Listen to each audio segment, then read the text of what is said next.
दोस्तों, इस बात से तो आप भली भांत परिचित हैं कि हमारी धरती का 71% भाग पानी से भरा हुआ है, जिसका आधे से ज्यादा भाग समुद्र ही है। आए दिन हम इंसान कुछ न कुछ खोजते ही रहते हैं और हमारे वैज्ञानिक भी लगातार नई नई चीजों का निर्माण करने पर लगे हुए हैं। लेकिन कुछ प्राचीन चीजें ऐसी भी हैं जो समुद्र के अंदर ही हैं और उनको वैज्ञानिकों ने ढूंढ निकाला है। हालांकि समुद्र अभी कितना गहरा है इसका तो कोई फिक्स प्रमाण नहीं है। समुद्र की सबसे अंतिम गहराई में क्या है, वहां के जीवों का जीवन कैसा है, इसके बारे में हम कुछ नहीं कह सकते। एक्सपर्ट कहते हैं कि जितना ज्यादा हम चांद के बारे में जानते हैं, समुद्र के बारे में उतना ही कम, क्योंकि हम अभी समुद्र के सिर्फ 5% हिस्से के बारे में ही जानते हैं। बाकी 95% समुद्र अब भी हमारे लिए अनजाना है। समुद्र अपने भीतर बड़े बड़े राज छुपाए हुए है। तो दोस्तों, आज हम आपके लिए लेकर आए हैं समुद्र के कुछ ऐसे ही अनसुलझे रहस्य। तो आइए जानते हैं इसके बारे में। दोस्तों, समुद्र में एक मम्मी बनने की घटना मिलती है। दक्षिणी फिलीपींस समुद्र तट के करीब एक लावारिस नाव मिली थी। इसमें जर्मन नाविक मैनफ्रेड फ्रिटज बेजोराट का शव बैठी हुई स्थिति में मिला था। ऐसा लग रहा था फ्रिटज मानो अपने सिर पर हाथ रखकर सो रहे हों। उनकी लाश सड़ी नहीं थी बल्कि मम्मी जैसी बन गई थी। हालांकि ऑटोप्सी के बाद साइंटिस्ट यह जानकर हैरान रह गए कि उनकी मौत केवल 7 दिन पहले हुई थी।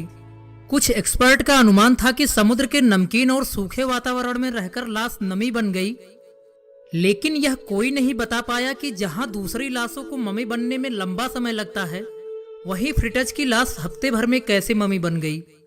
इसी तरह से जापान में पानी के नीचे बना स्मारक मिला है।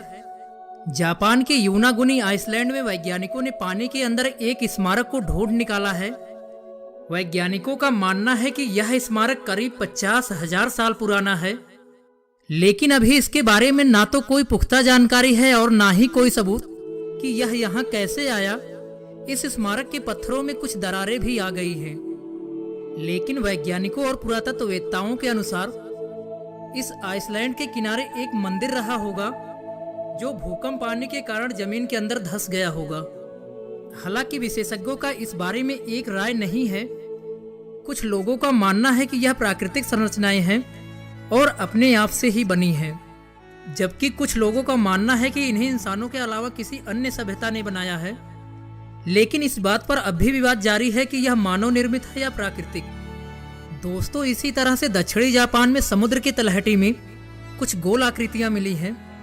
इन्हें सबसे पहले 1995 में देखा गया था। उसके बाद गोताखोरों को ऐसी कई आकृतियां मिली। बहुत से लोगों का मानना है कि ये एलियंस का काम है।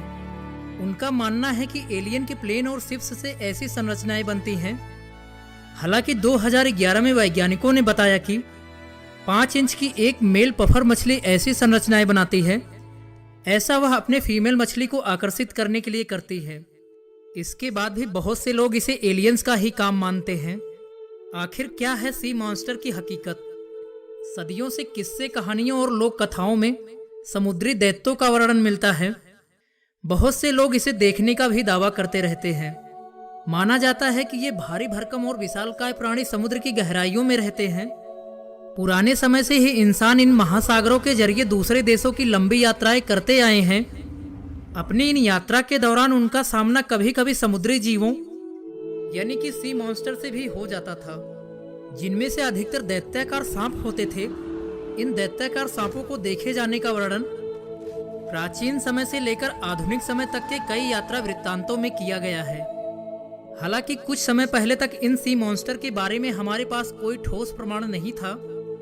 हमारे पास केवल लोगों के सुने सुनाए कहानियां और किस्से ही थे, जिसे कुछ लोग उनकी काल्पनिकता कहकर खारिज कर देते थे। लेकिन 2009 में अलास्का के मछुआरों के एक ग्रुप ने प्रशांत महासागर में एक विशालकाय सांप कैडी का वीडियो शूट किया। इस सी मॉन्स्टर को देखे जाने की खबरें इस इलाके में 1892 से ही आती रही हैं। इस वीडियो को देखकर ब्रिटिश वैज्ञानिक पाउल लेवलॉन्ड भी आश्चर्यचकित रह गए। उन्होंने प्रशांत महासागर के सी मॉन्स्टर के ऊपर कई सालों तक गहन रिसर्च करके एक बुक लिखी थी। इस वीडियो के आने के बाद इन बातों को बल मिला है कि इतिहास में जितने भी सी मॉन्स्टर की बातें की गई हैं, वो सब काल्पनिक नहीं, उनमें कुछ ना कुछ तो हकीकत है। क्या यह एक स्पेसशिप है?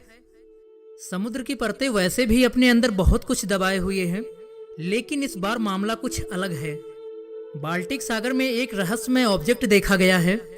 लगभग 2 वर्ष पहले पोलैंड के गोताखोरों ने बाल्टिक सागर की गहराई में 40 फीट नीचे जहाज के मलबे से लगभग 1 फीट लंबी मिनरल वाटर से भरी एक सुराही निकाली थी।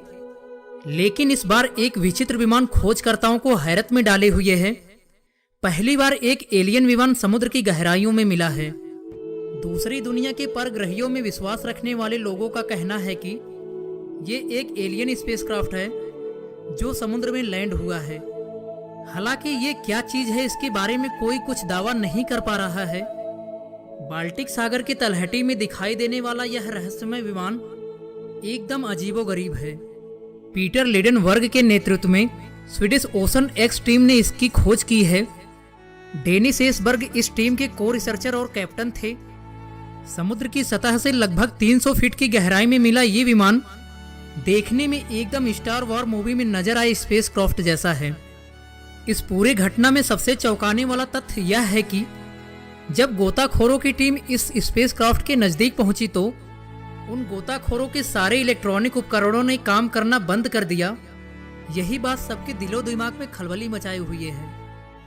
इस टीम के सदस्य रहे प्रोफेशनल ड्राइवर स्टीफन होगरबोर्न का कहना है कि शायद वहां से कोई रहस्यमय इलेक्ट्रोमैग्नेटिक वेव निकल रही थी, जिसकी वजह से उनके सैटेलाइट फोन्स ने भी उस स्पेसक्राफ्ट के नजदीक पहुंचने पर काम करना बंद कर दिया। उनका कहना था कि उस वक्त हमारी टीम ठीक उस स्पेसक्राफ्ट के ऊपर थी। उन्होंने कहा कि सबसे हैरान करने वाली बात ये थी कि जैसे ही हम उस स्पेसक्राफ्ट से करीब 200 मीटर दूर गए होंगे, तभी हमारे उपकरणों ने फिर से काम करना चालू कर दिया। तो दोस्तों, ऐसी बहुत सारी समुद्र की मिस्ट्री है जो अब तक सुलझ नहीं पाई। ये वीडियो आपको कैसी लगी कमेंट में हमें जरूर बताएं।